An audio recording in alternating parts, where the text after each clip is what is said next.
Ready? Hey everyone, happy Monday. Happy June 29th. Last La Vida Baseball Live of June 2020. I'm Julie Alexandria here in San Diego alongside Ozzie Guillen Jr. in Chicago and Jennifer Mercedes in New Jersey. Happy Monday. Happy Pride. How are you guys? Doing good. How are you?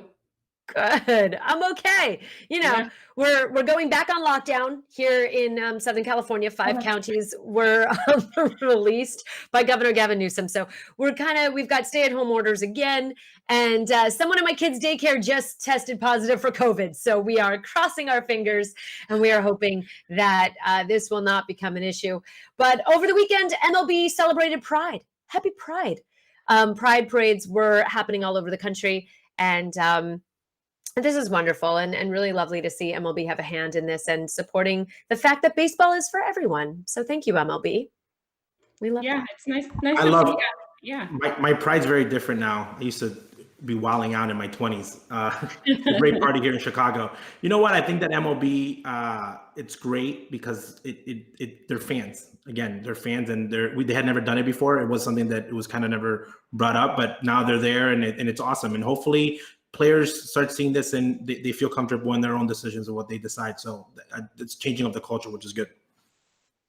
Absolutely. Well, of course, hopefully everyone was wearing masks as they celebrated Pride because as excited and as confident as that we can all get about baseball returning, let us not forget we are still operating during a pandemic and new COVID rules about testing and separation and staying safe have been released by MLB when they talk about how often these guys are going to be tested and sort of what sort of health protocols they're going to be following. Now, my question is, at what point does this sort of overshadow our joy at the MLB season coming back? Because we're going to see a lot of guys having to deal with a lot of, call it inconveniences, call it being uncomfortable.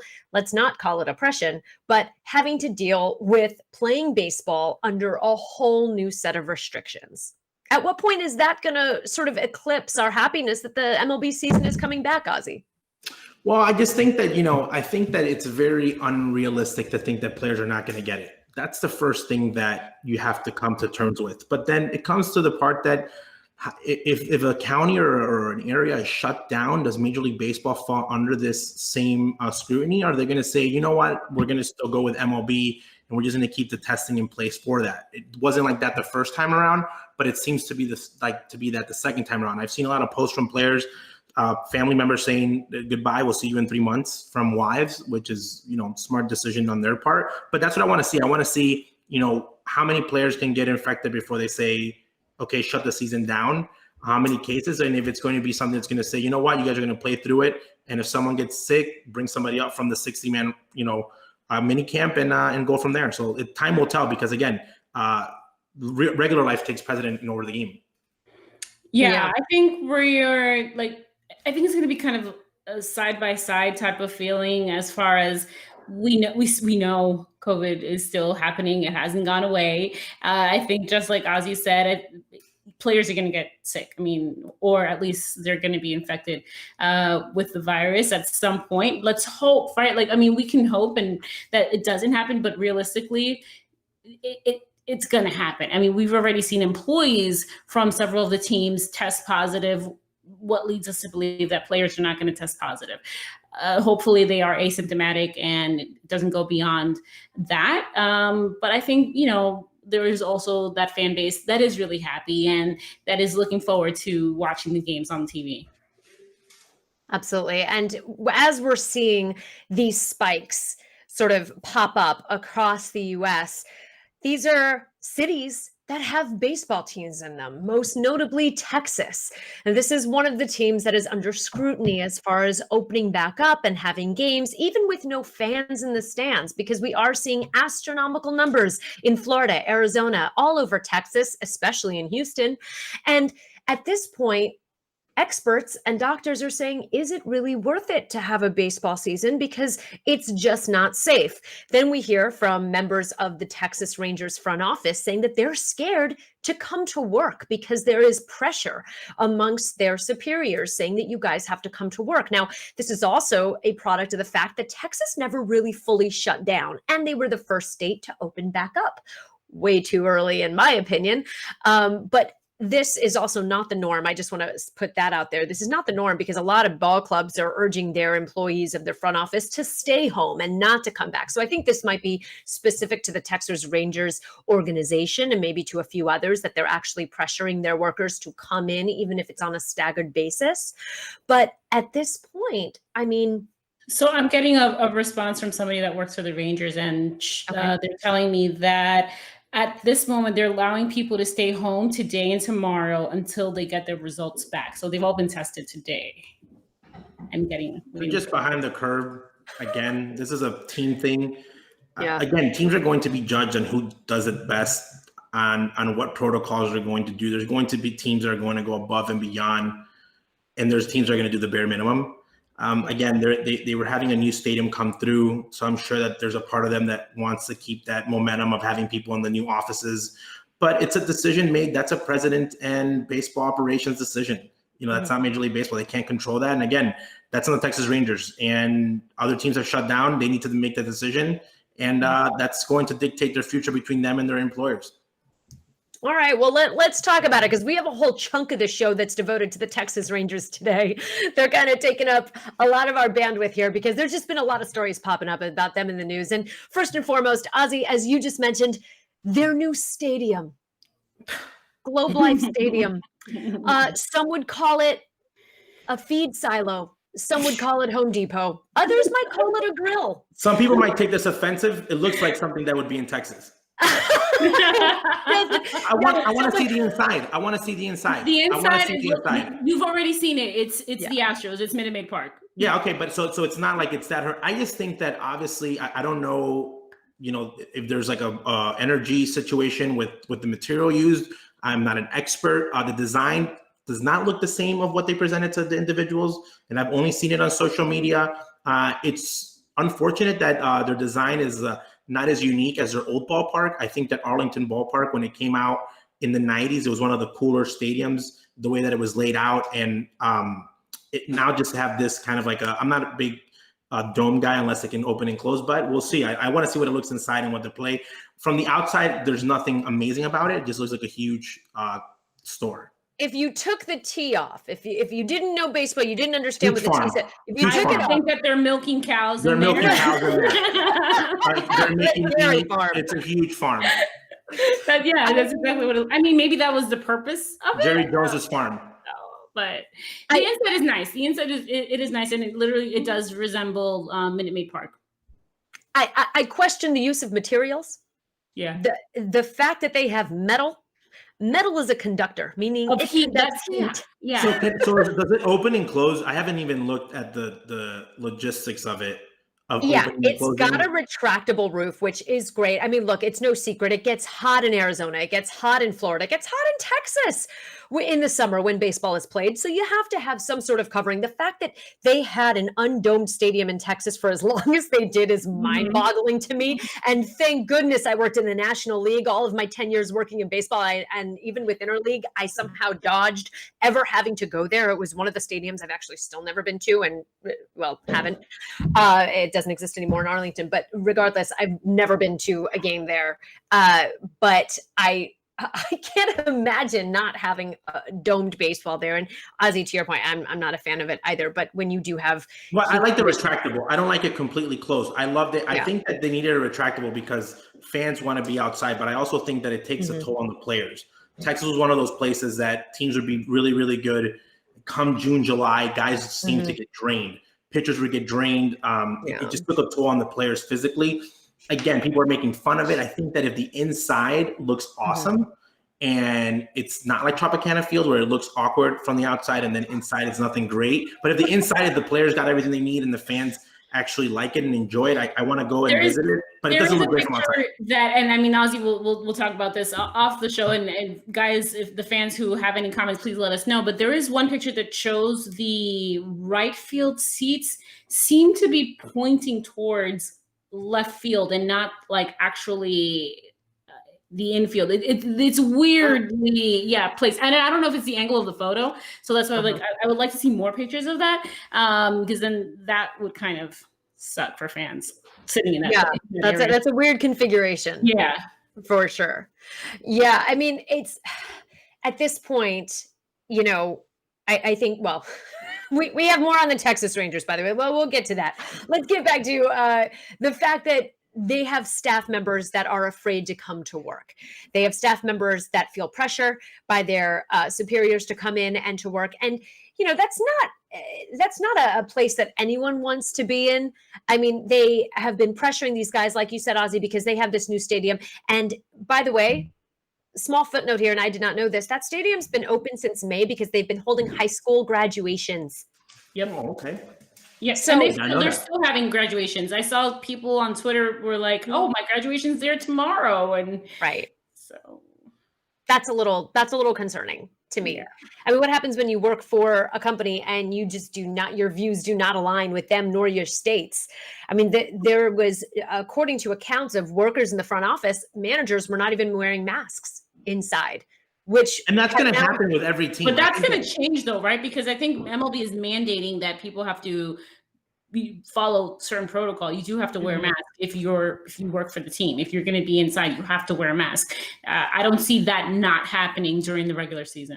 Really? Because I see that not happening in Texas and Arizona and Florida. Well, they're lucky I don't work there because I mean, I would not let that happen. I mean, and again, that's going to be dictated obviously from a front office standpoint, and owners are going to have to get involved, and general managers are going to have to get involved, because it also applies to players. There's guys that are going into this COVID thing like, it's something very serious, and they don't want to play. They're scared, and then there's guys that are like, this is just a fluke. Just wear a mask. It's just wear a mask. But this is a huge point, and both of you just said it, which is there has to be a united front. As Major League Baseball comes back, there has to be a united front and sort of a universal need to keep everyone safe. And that goes for the front office, and that goes for all of the ticket salespeople, and that goes for all of the janitors and the cleaning crew and everyone who works from the CEO's office all the way down to the clubbies. Everyone has to make a solid push to keep everyone happy and to wear the masks and to get the testing and to do all of that. And I really do hope that MLB does implement this across the board, because that's really the only way that they're going to do the most that they can under these circumstances. Just make it like the helmet. You can't go to hit without a helmet. It's a rule. You can't go up there without a helmet that has a flap on the hitting side. You can't even do that.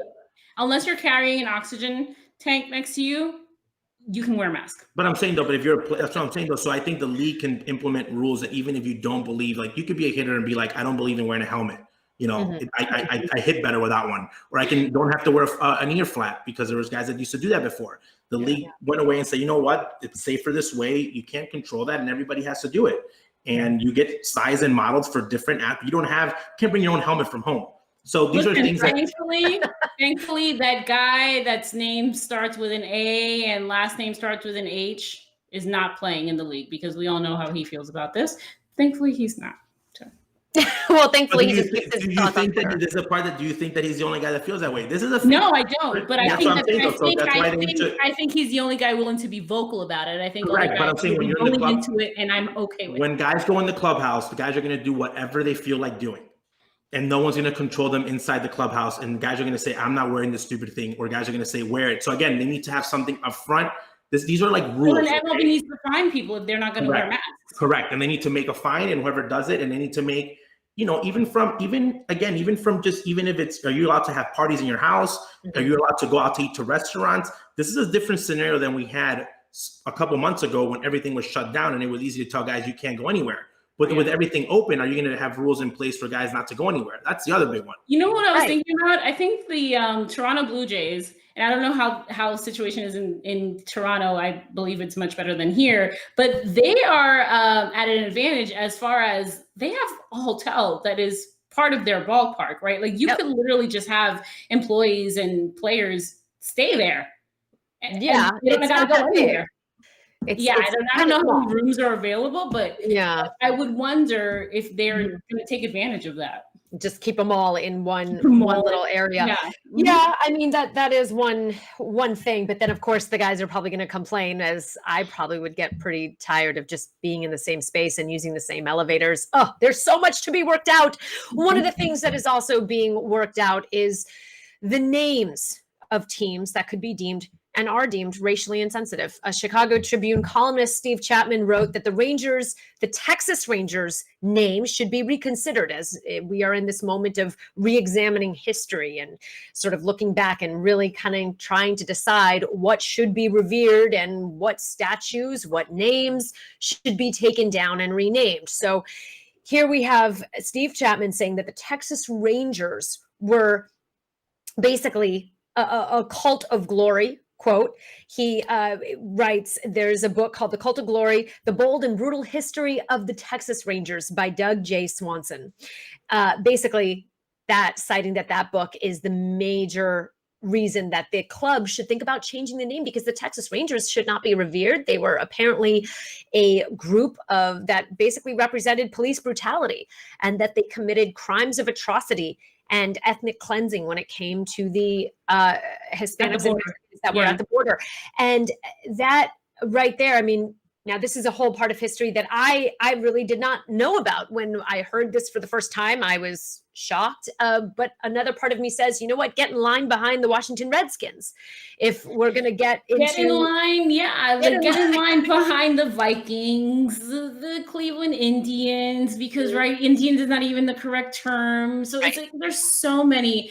And I think it's like a difficult conversation to have, because some people are like, y'all are being way too sensitive, and this is not what we're talking about. Like, we want actual issues to be discussed. The names of teams and products and all of that, like, some of it is like, you guys, like, it's not that serious. But then at another level, when you do read the history behind some things like the Texas Rangers, you're like, oh, well, I could kind of understand how people could be, maybe they're not offended, but you're like, why would you want to praise or highlight such a group that existed in history? So I think it's a conversation to be had, and then as a collective, people will come up with the best way possible. I mean, the Yankees, right?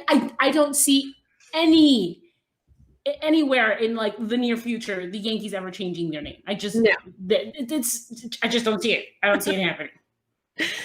No, not at all. I mean, the fact that, and I'm just going to read a quote, because since, again, this was news to me when I read it. Quote, they burned peasant villages and slaughtered innocents. They committed war crimes. Their murders of Mexican and Mexican Americans made them feared on the border as much as the Ku Klux Klan was feared in the South. That is a very strong comparison. Mm-hmm. Ozzy, do you have thoughts on this? You know what? I don't know the history of the Rangers. My history of the word Ranger is very PC, like whatever you see on TV. I was actually trying to look up information. Mm-hmm. When you look at Texas, obviously they use the word Ranger to represent. That's why we have Rangers here in Texas. If the word and they can prove and they have a word that's offensive to a team, mm-hmm. and the team decides to change the name, the fans need to be okay with that, because they want to maybe represent, the whole state of Texas. And these are all conversations that need to be had from a franchise standpoint of what you want to do moving forward. I'll be honest with you, merchandise sell a lot, and you can have, I'd say when you ban something or change it, you make it vintage and you're going to sell more of it, to be honest with you. So right. I really, really think that this is up to the teams. Again, it's a first world problems to have to want to, change your team mascots and names. I think that the problem is way, way deeper with that in our society and in our world. And again, this is a very slippery slope of guys don't want to talk about it. I know that if I was a player and they asked me, there's guys that don't care, to be honest with you. There's guys that are like, I don't care what, I'm just playing. So again, yeah. No, and also, I mean, when we get to right now, everybody's like trying to do something. Everyone wants to be extra, sensitive to the situation. And the whole thing about, I think it was Florida realtors, sorry, realtors, saying that they were no longer going to use the word master when describing a master bedroom. Like, come on, like really, like no, we don't need that. And then there's a fan commented on our post on Twitter.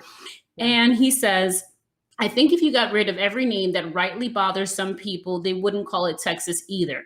How about let's focus on real problems in the world and let's sports fan bases evolve after we've built a world without systemic oppression. Blue Jackets, Cowboys, Trailblazers, Clippers, Kings, Celtics, Vikings, Browns, the Yankees, the Royals, the Saints, Texans, the Raiders. And he says, and I don't even get to the native inspired iconography and names yet. So yes, there are literally like dozens out there. Absolutely. And, yeah.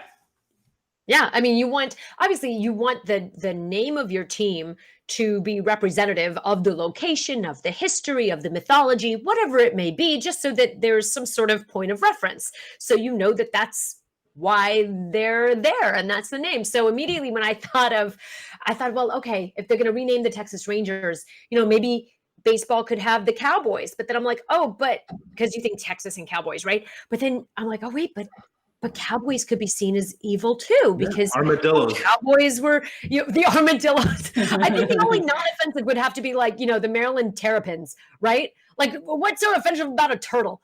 I don't know. But like, yeah, when you take an animal name, sure. But I don't know. I just think when you take offense, you can be on both sides, because you could take offense to, again, a cowboy, if depending on, you can take offense to an Indian, on either side that you're in. And that's the part that, again, when you look at the history of Texas, and this is something that people don't realize, and the history is not nice. No, it's not great. Right. It's, we look at the top guys that are in the Hall of Fame that entered quickly, and you look into their personal lives. Some of them were not very good human beings. Yep. They didn't do very nice things. And you learn from that, and you say, wow, I don't want to be like that guy, because that's, so I feel like this word Rangers, to be honest with you, like, I really like the fact that it was brought up, because I know now there's a negative connotation. It's not like a happy-go-lucky. But I think it's a learning moment. It's a learning moment of, we can't erase history completely and pretend that not all that we just got here and everyone just got along and there was no struggle, one could call it. But I'm glad that this guy wrote this article, because now I'm going to look into the word Ranger, because I had no idea of the history of it. Because as a fan, until now, you really don't go back and look into why teams are named what they're named. It was just, just something that you grew up with and you root, and you really don't stop to think and say, why is your mascot this, or why are we named that? So I think that it's a good conversation. And again, I think you can go either way. You can go completely and change your name and not deal with it. Or what the Rangers should say is, you know what? We know that this is there. It's negative. This is what we're trying to do to make it positive and change that image to move forward, because we have a bad past. Because we do have a bad past. If you're like the United States, like it's not a pretty one. But you know what's also interesting about this conversation, and it's I think when people are smart and open to having the conversation, you can go a long way. It's when people want to just stay stuck in their views that things don't move forward. It's like the conversation that's had about Christopher Columbus and the statue, and it's like, oh, well, he represents Italian Americans. There are a lot of Italians who contributed a lot to society in a positive way that I'm sure that you can enact a statue and they can represent Italian Americans and the culture. And that goes into all of the different statues that have been taken down. Like, look into the history, look into why this statue was actually placed, because sometimes it was just to keep the oppression and continue that messaging of, here are your rulers. And I think people kind of get lost in that. Just be open. That's my advice to people. Be open to listening to other people. Well, you can't discover a country when people are already living there. Moving on to the Chicago Cubs. We know that fans in the stands is not part of the plan here for baseball under the age of COVID. But according to the Cubs president of business operations, Crane Kenny, he does want some fans in the stands in the form of rooftops. Now, this is kind of interesting because first we heard no people, no suites, no stands, no, not even social distancing. But now he's coming out and saying, well, maybe we can have at a capacity of, he's estimating about 8,000, which is just a small sliver of what those stadiums can normally hold, even Wrigley, having the rooftops becoming available. Now, of course, as you guys know, the Cubs made deals with the neighborhood to have those rooftops open and to have people being able to come in and watch the game. So he's saying that this could be a socially distanced, as long as they go under the, they adhere to all of the rules and regulations of COVID and serving and food and beverage, that people can come and watch. I would have to say this is an attempt at owners, and any owners that are thinking about this. I know the San Diego Padres also have the Western Metal Building, which they could do the same thing on the Perch. And there's a lot of stadiums that have those open sort of areas that are rooftop areas for viewing. Mm-hmm. It's a slippery slope, right?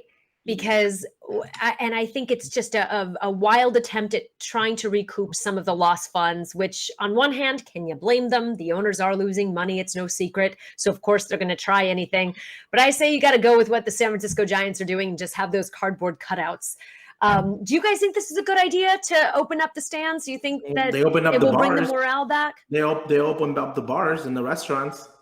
Yeah, you can't have one without the other. So depending on where you're located, and people are going to argue this, you cannot have a bar open down the street from Wrigley and then tell the rooftops that they cannot be there. Or the owners of the team saying we can't have social distancing when you're sitting outside. That's the part that makes it interesting. If your area in your town is completely shut down and only baseball is allowed to be played with no fans and you can only watch it on TV, understandable. But when you're in Wrigley, restaurants are open, nightclubs are open. There was places were packed here in the state of Illinois. So again, if the restaurants and the bars are open and everyone's going around with the social distancing and capacity, as long as they keep it under the rules that are currently in place, for all means, open it up. But then that's the problem, that people aren't really following the rules at the bars. Like it's the reason why literally across the country, they are now scaling back on those openings and the bars. It's particularly at the bars because it's hard to be social distance. You're drinking and you're talking and you're up on top of each other. People don't follow rules. Oh, that's the thing. People don't follow. That's exactly why you have to. But that's exactly why you have to implement things in order to force them to follow it by shutting them down. So I don't necessarily. Yeah, Julie, I agree. I don't know if that's a really great idea as far as the rooftops. Just because, how do you control people? But you have to if the rules in place that everything else is open, the rooftops have to be open. It's only fair. The good thing is that they're not coming in contact with players. The distance is not there. So the guys that are on the rosters are not running into any danger. But I think whatever city they're in, whatever the rules are there, baseball teams should they should be part of those rules. You can't say, oh, well, just so some things and not to baseball or vice versa. It's got to be one or all. And they need to make that decision. True. And really fast before we wrap, another decision that has to be made is how is ownership, GMs, and anyone really in a position of power going to regulate these new corona reforms on players?